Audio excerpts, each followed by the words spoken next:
Wonder Radio exclusive. So mga kawander no karong orasan ining sayo sa kahaponon bisita gyud nato ang buhatan sa NCIP dinhi sa Surigao del Sur aron sa pagklaro mga kawander may kalabutan nitong mga nagpakaron ingnon sab nga mga membro sa IPs no nga matud pa nila na trending sa social media unya nagsinamok sa mga nagkadayang establishmento dito dapita sa may dakbayan sa Surigao. Hinungdan nga tumong og tuyo nato sa pagbisita dinhi sa NCIP sa Surigao del Sur aron sa pagkuwag habig no may kalabutan kung unsa ka tinuod ang ilahang pagclaim nga usasab sila sa mga IP community dinhi sa tuang rehiyon sa Caraga. So in behalf of Sir Christopher Ayeng ang atuang OIC officer in charge sa NCIP dinhi Surigao del Sur. Nakaroon na makauban si Sir Constancio Doha ang atuang IPMR nga nakabase diha sa lungsod sa Lianga aron natong sayron og unsa ilahang komento pahayag sa NCIP Surigao del Sur may kalabot nini nga isyu. So sir, mayong adlaw nimo no gikan sa Wonder Radio ni tuyo gid bisita dinhi sa inyong buhatan aron sa pagklaro sir nga bahin sa status og sitwasyon or unsa inyohang komento no regarding natong mga nagpakaron ingnon o nagtakuban nga sila sakop daw sa mga indigenous people dito sa dakbayan sa Surigao nga namadlak og pipila ka mga establishmento sa maong syudad sir. Go ahead. Okay sir. Mayong hapon sa ato ang tanan ingon man usab sa nagatan-aw or naminaw niining atong panagtapo karon nga kahaponon usbong mayong hapon sir. Una sa tanan kami isip mga lehitimo nga mga tribo ug mga leader sa mga tribo ang tinud-anay wala gyud namo ginaila og gi accept ang gihimo ni Dato Adlaw o wala gyud namo gi-accept ngano man ang tinud-anay dili gud siya lehitimo nga tribo no kay ang tinud-anay kung atong tan-awon ang tribo dinhi sulod sa Surigao del Sur is duha lang siya ka ethnic tribes kadtong Mamanwa, Mandaya ug Manubo. Maulang gyud na siya ang mga tribo diri. Ang kanang uban ang tinud-anay kanang giingon ni Dato Adlaw nga siya usa ka lehitimo nga tribo ang tinud-anay dili na sila tribo. Kung dili nga nagpatit tribo-tribo lang tungod sa ilahang mga personal nga mga interes nga diin sa among tinan-awan mismo sa amo ang pagka-leader sa mga tribo sila ang naghatag og mansa kadaot didto sa mga lehitimo labi na sa kadtong mga tao nga wala pa nakahibalo kung unsa gyud ay ang tribo no pero alang sa kasayuran sa tanan kadtong giingon nako nga sila dili gyud sila mga legitimate nga mga tribo ngano man gani man sa akong nakita dito sa mga gipang labay sa mga social media nga kadtong mo claim sila og kadtong gitawag nila nga ancestral land no ang tinud-anay tinuod man na siya kadtong gipangbanggit niya nga gidala niya ang IPRA balaod sa IPRA ang tinud-anay nabutang na dito sa IPRA pero ang tinud-anay dili sila mo'y authorize nga mo claim og yutang kabilin or kadtong gitawag nila nga ancestralan ngano man duna tay mga saktong gani man diri sa amo ang mga tribo dunay mga saktong nga proseso unsaon na siya pag-ila nga kana iya gyud na sa tribo or ancestral lumin ang number 1 nga gitahasan diha naa man tay NCIP nga sila maoy number 1 nga mag-facilitate unsaon pag-ila nga ancestral lumin gyud na siya ug dili na basta-basta nga usa lang kahigayon usa lang kabulan nga maingon na nga inyo ng ancestral domain. Kung dili nga ang NCIP mismo mo na gitawag nila nga maduguon nga pakisusi. Giunsa gyud sa pag-ila nganong makaingon gyud nga ang tribo ila gyud na nga yutang kabilin, no? So mauna nga si kinsa to Dato Adlaw kanang iyang gihimo dako kana nga supak ngadto sa kabubuton sa Ginoo ingon man usab sa balaod sa Pilipinas. So imong matawag karon sir or imong maangkon nga legal ang ilahang pag-claim sa mga yuta diha dapita sa dakbayan sa Surigao. Sa tinud-anay sir, dakong illegal ng ilahang ginahimo diha. Ngano man, unang-una, number one nga dako nila nga giingon ako nga dakong illegal ang paggamit-gamit nila sa IPRA, no? Number one na siya nga illegal.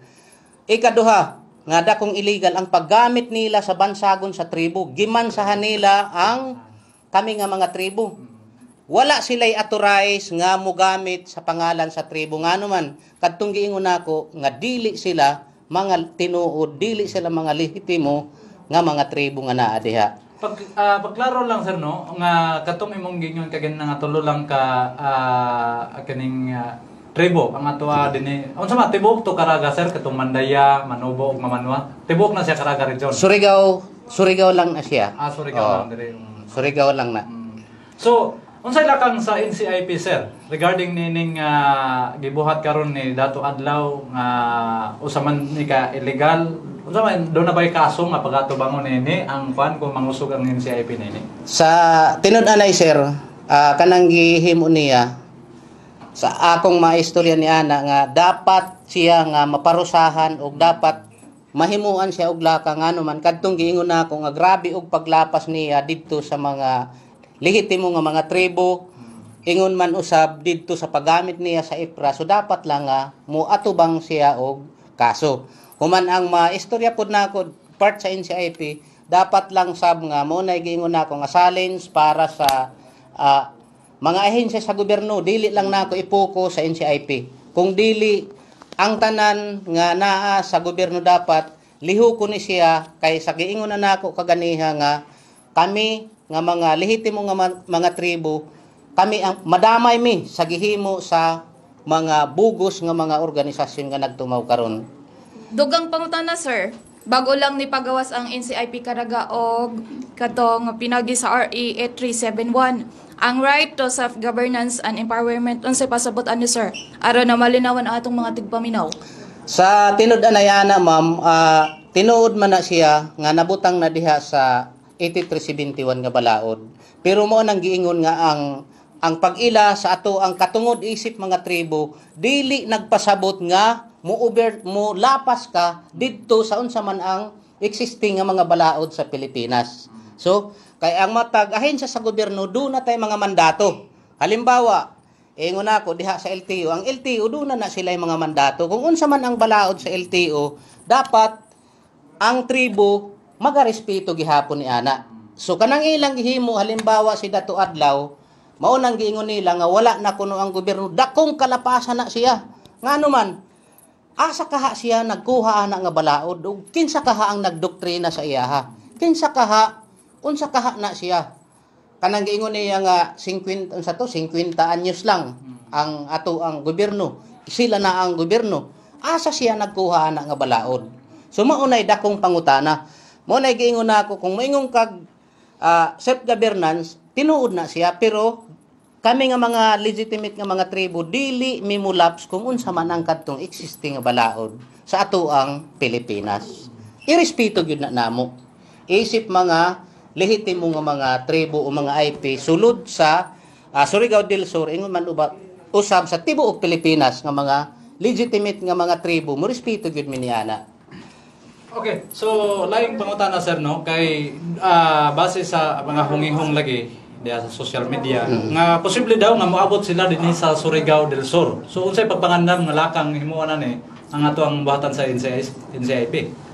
Sa tinud-anay para sa amoa no kung mo expand man gid sila sa Surigao del Sur, ang tinud-anay mo nay giingon nga karon pa lang ang kamidaan tungod ni ini nga dakong nakurat mi ani nga mga issue karon sa karon pa lang mulihok yun mi batok sa ilaha. So kana ang akong maistorya. So wala pa mo'y kalabutan sir kung unsay ilahang rason nganong ang usa ka establishmento nga matod palagi ilahang yuta nya gipadlakan na wala mo'y kasiguruhan o wala mo'y ideya kung nganong gibuhatan nila. Usa ba pagpangwarta, pagpangikil ba ang tumong tuyo nila na sir. Sa tinud-anay sa direkta nga pagkaistorya, istorsyon gid na nga gihimo nila, no? Kung moingon ka nga wala ba mo'y kalabutan, ang tinud-anay wala may kalabutan. Tungod kay katong giingon nako nga dili ing ana ang mga tribo. Oh, dili ing ana. Dugang pangutana sir, ado na ba iso sa mga panghitabo nini sa atong probinsya sukad unsay mga preventive measure aron na balikayan kini?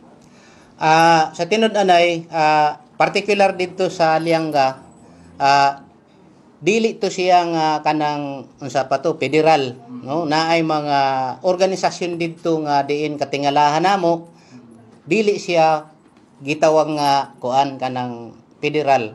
Ang tawag dito kadtong kikiki lumad. Apan ang kanang kikiki lumad susama lang gihapon sa federal nga sistema.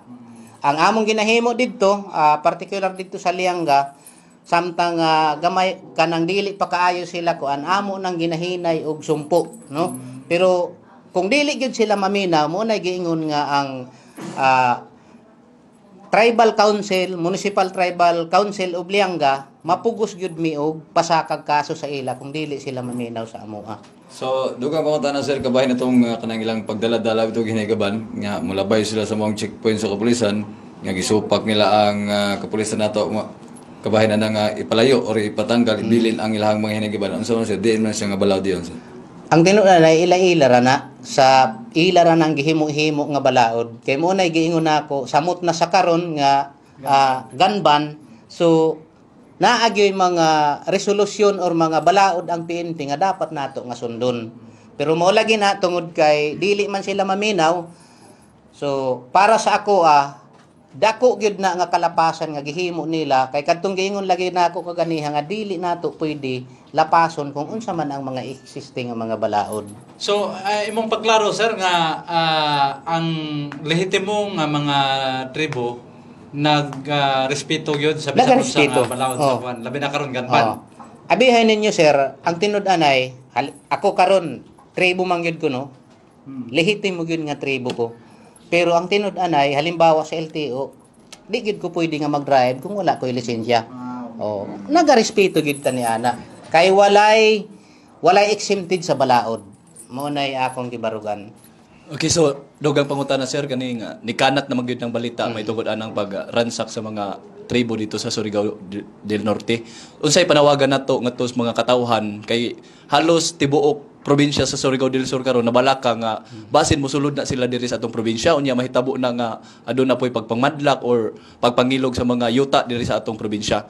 Unsay pwede nato mahimong panawagan ngadto sa katawhan aron nga mubalik ang pagsalig nila ngadto sa tribal nga group diri sa atong Surigao del Sur.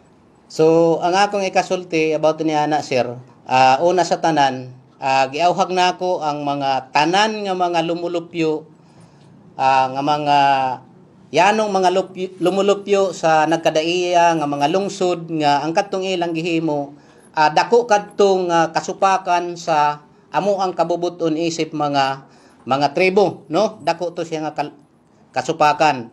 So akong giawhag ang tanan nga mga katawhan nga kung unsa man ang ilahang mga gipangsulti kabahin sa IPRA, manghinaot ko nga kadto dili nila tuuhon kay dili gyud to siya nagabase didto sa balaod. Ikaduha, nga akong maistorya, kung ugaling dili na ako ipokus sa tribo lang. Tribo man siya or dili tribo, kung dunay mag-organize nga susama ni ini nga mga organizer, dapat dili sila magduha-duha, moduol didto sa mga gitugyanan nga mga ahensya.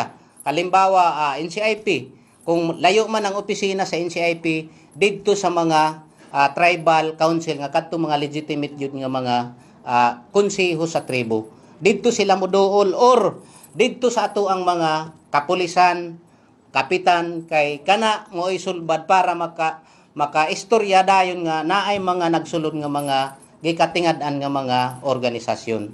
So kana lang. Okay, so mao to mga kawander no ang linaw kayo nga pahayag ni Sir Constancio Duha ang atong IPMR dinhi sa Lianga, Surigao del Sur mga kawander. May kalabutan Howdon Constancio Duha. Okay, so ang atong IPMR sa lungsod sa Lianga. Lianga, Surigao del Sur. So dako mig pasalamat sir nga imong na nga bat-bat pag-ayo nga ang gibuhat mga kahawander sa grupo ni Dato Adlaw usa ka dakong illegal og matud pa ni Sir Duha nga usa ka extortion nga matang, no, ang nahitabo diha dapita sa may dakbayan sa Surigao, partikular na sab sa tibuok probinsya Surigao del Norte. So gipanawagan sab niya ang katawhan ni Surigao del Sur nga mag-igmat kanunay mga kawander nga sa inyo naning nga mga sistema dapat i-report gilayon sa mga barangay official o sa mga concerned agency aron nga mahatagan na yung hinanaling aksyon mao kanang tugon sa NCIP dinhi sa tuang probinsya sa Surigao del Sur. Kauban ako ang tibok news team sa Wonder Radio Tandag. Ako si Glenn Luna, ang pinakamasaligan sa serbisyo publiko, Wonder Radio.